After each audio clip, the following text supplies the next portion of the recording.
Hello students, कैसे हो आप सभी। उम्मीद करता हूं कि आप बहुत अच्छे होंगे। स्टूडेंट्स, आज बात करते हैं आपके एग्जाम को लेकर कि एग्जाम के दौरान अब आपको और किन सावधानियों को यहां पे बरतना होगा कि क्योंकि आपका एग्जाम के अंदर आप अपना 100% दे सके, और क्या क्या चीजों को आपने इन बचे हुए दिनों के अंदर आपने करना है, किन चीजों को आपने छोड़ना है।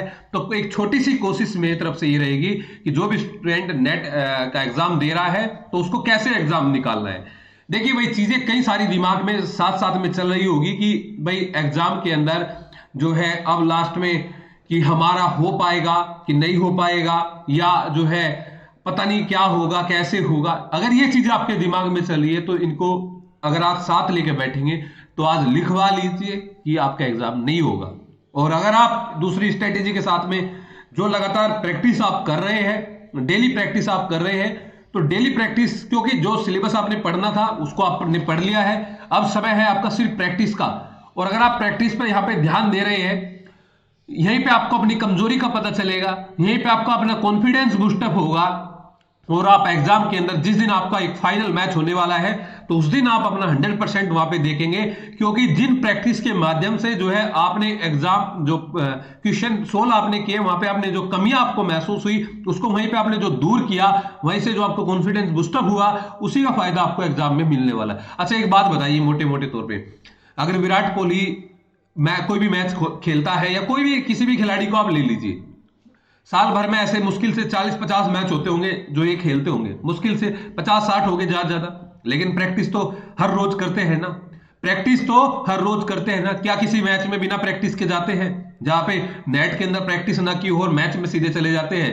तो भाई प्रैक्टिस तो एक ऐसा सूत्र है, चाहे उसके अंदर कोई कितना भी बड़ा धुरंधर क्यों ना हो, चाहे नेट का हो, एसएससी का हो, यूपीएससी हो, आई किसी का भी एग्जाम आपका हो, विदाउट प्रैक्टिस आपका एग्जाम नहीं निकलेगा। और प्रैक्टिस का देखिए, प्रैक्टिस जब आप करेंगे आपको बहुत सारे उस पर काम करना पड़ेगा, वहां पे आपने चिंतन करना पड़ेगा, वहां पे आपने मनन करना पड़ेगा, वहां पे आपने सोचना पड़ेगा, समझना पड़ेगा। बहुत सारे डाउट्स आपके वहां पे आएंगे, आप उन डाउट से खुद ही आपने लड़ना पड़ेगा और जूझना पड़ेगा, देखना पड़ेगा कि कहां समस्या आ रही है। जब आपके डाउट्स आएंगे तो आप उसको सोल्व करने की कोशिश भी करेंगे।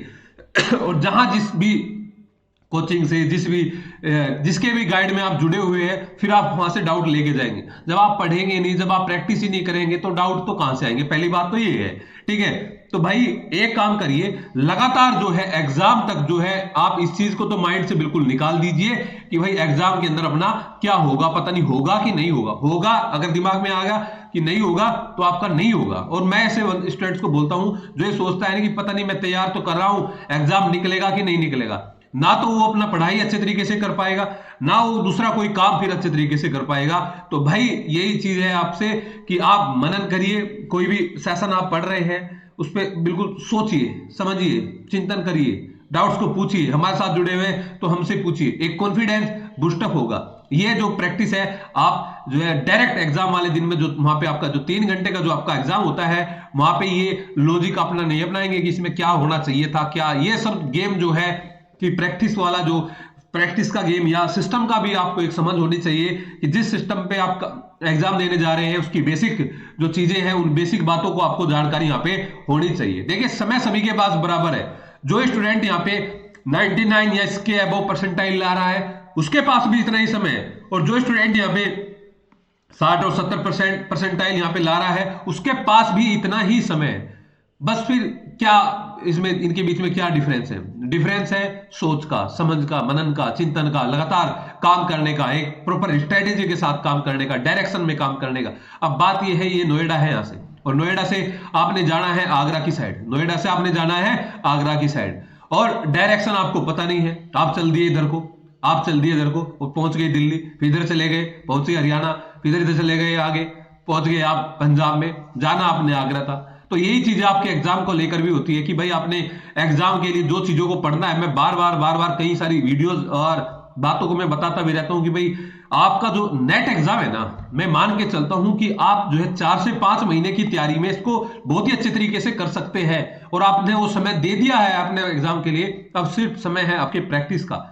और अब समय है कि आप अपना सोर्स यहां पे नहीं चेंज करेंगे। आपके पास जो भी थ्योरेटिकल सोर्स है उसी थ्योरेटिकल सोर्स से आप अपने को कंप्लीट यहाँ पे एग्जाम को निकालेंगे। जो पास आपके पास प्रैक्टिस सोर्स है उसी प्रैक्टिस सोर्स से आप अपने एग्जाम को निकालेंगे, है ना। ये अदर अलग अलग जो सोर्सेज है उसको आपको लाने की बिल्कुल भी जरूरत नहीं है।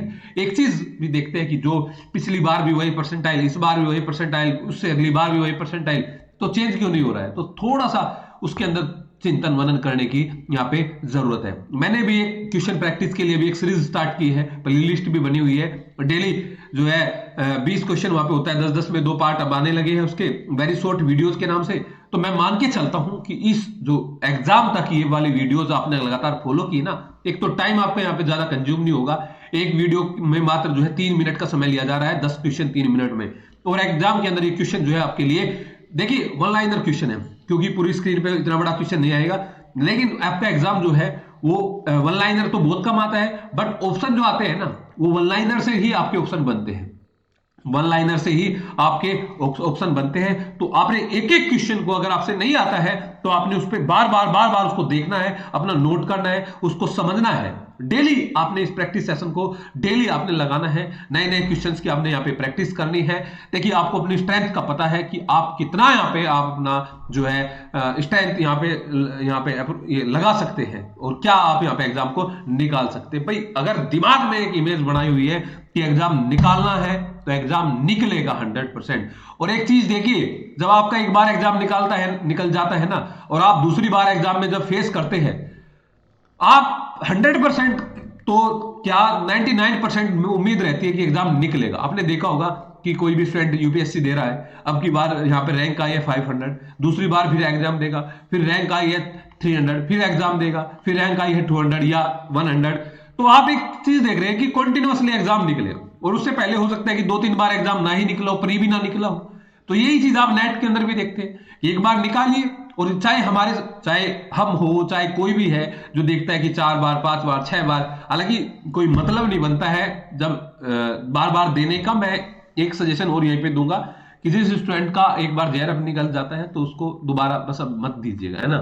ये सीट खराब होने वाली बात है, ये अपील मैं आपसे करता हूं। लेकिन जो है मैं एक बात बता रहा हूं कि यहाँ पे भाई आपका अगर एक बार एग्जाम निकल गया ना तो बार बार आप उसको निकाल सकते हैं। और ये एक ऐसा एग्जाम है, नेट आपका निकल गया तो assistant professor, TGT, PGT, KVS, NVS सब तैयारी जो है यहाँ पे आपकी एक साथ ही हो जाती है। तो भाई जब आप नेट की तैयारी करते हैं तो ये मत सोचा कि नेट से कहा जो मिलने वाली है, अरे जो KVS, NVS, assistant professor, PGT ये सब जो दे रही है ये भी तो यही सिलेबस है। नेट तो उनका सबसे बड़ा हथियार है। अगर आप नेट को अच्छे से कर लेते हैं तो फिर इनकी तो कहां अलग से पढ़ने की आपको आवश्यकता है, उसी में तो सब कुछ तैयार हो रहा है भाई वो आपका, है ना। तो आप जो है लगातार अब यहाँ पे प्रैक्टिस करिए, और प्रैक्टिस कहां से करिए, सबसे इंपॉर्टेंट चीजें है कि भाई आप PYQ का एक जो एनालिसिस है इनका तो आप रगड़ा लगा दीजिए। अगर आप PYQ के एनालिसिस का आप रगड़ा लगा देते हैं तो मैं मान के चलता हूं कि आपने 25% जो है काम तो यहां से भी कर लिया है। जिसके पास जितना समय है उसका उतना यूटिलाइज कीजिए कि PYQ लास्ट से लेकर फर्स्ट तक जो है आप इसको करिए। देखिए 22, 21, 20 वाला एनालिसिस मैंने भी कराया हुआ है यूट्यूब पे एनालिसिस, वहां पे भी आप देख सकते हैं। तो अगर आप एनालिसिस को करते हैं और एक एक क्वेश्चन आपका एनालिसिस का जो है आपकी टिप्स पे अगर होगा तो मानिए आप 20-25% तो आप यहाँ पे रेडी हो चुके होंगे। और इसके बाद जो आपने मॉडर्न हिस्ट्री के अंदर जो सोर्स आपने पढ़ा है उसी में बार बार चिंतन मनन सोचिए, समझिए, बुक बंद करके देखिए कितना चीजें यादें हो रही है। एक होता है रीड करना, एक होता है पढ़ना। रीड करना एक अलग चीज है, आप पेन चला रहे हैं, आप देख रहे हैं और आंखों से निकल रहा है। एक है कि मनन करना, कि जैसे कि कोई भी घटना इतिहास के अंदर मराठों की मैं बात करूं तो एक भी घटना आ गई, उसके आसपास की सभी चीजों को आपने वहां पे देख लेना है कि आसपास में सभी चीजें कैसे कवर अप होगी, ये चीजें आप यहाँ पे देखना भाई। तो मैं बस यही लास्ट में, आप ज्यादा लंबा ना खींचता हूं, यही आपको बोलना चाहता हूं कि भाई बी पेशेंस, धैर्य बनाए रखें और एग्जाम पे 100% काम कीजिएगा। ऐसे रोज रोज करने से कोई फायदा नहीं होगा कि पता नहीं होगा कि नहीं होगा। और डेली ज्यादा से ज्यादा आप अलग अलग चैनल पे भी मतलब भटकने की ज्यादा आवश्यकता नहीं है। जो आप जिस चैनल को भी फॉलो करते हैं उसको ही आप फॉलो कीजिए, है ना। जिस बुक को भी आप फॉलो करते हैं उस बुक को ही आप फॉलो कीजिए। मेरे हिसाब से तो यही है, मैं तो इसी स्ट्रेटेजी के साथ काम करता हूं भाई। और आप जो जैसा अच्छा लगे वो आप कर लेना। ओके फ्रेंड्स, मिलते हैं नेक्स्ट वीडियो।